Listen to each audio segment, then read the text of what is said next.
So I wanted to make a quick video kind of saying why I use prong collars for both my Akitas. So, I didn't for a long time and they really pulled, I did all the positive reinforcement and everything that you could really do, and they just would not stop pulling and they would choke themselves really bad. And so I finally decided to try a prong collar, and it took me a little while to figure out what size and all that. Like, can't have it be too loose or it just doesn't do anything, or can't have it be too tight or it hurts them. So that took a while to kind of figure out. I had to order a new different size, but essentially, like, now look, we can have like a pretty relaxing walk like this. They still pull just a little bit, but they're not making choky sounds or anything.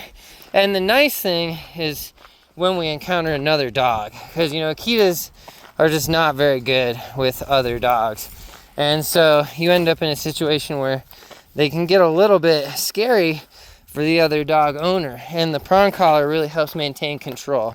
With Spitz type dogs, Akitas, they weren't primarily used for pulling stuff, but they're still a Spitz type dog, and almost all Spitz dogs, they like to pull. And so you kind of got to deal with that. And some dogs you can train it out of them, and some dogs you can't. Like Samoyeds, a lot of Huskies.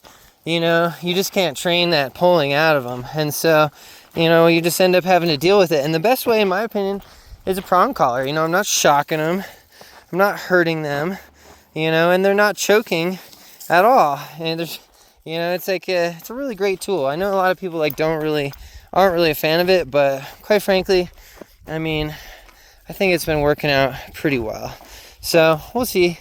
I was kind of hoping I might encounter another dog. You can kind of see how useful they are in that situation, but looks like nobody's out walking today. So that's my thoughts. Not for everybody and not for every dog. If you can train the pulling out, then good.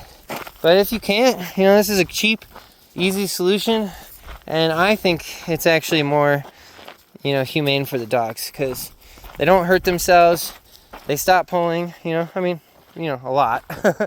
And if they encounter another dog, it really helps them not freak out and choke themselves super bad or hurt their tracheas. So yeah, there you go, that's my thoughts.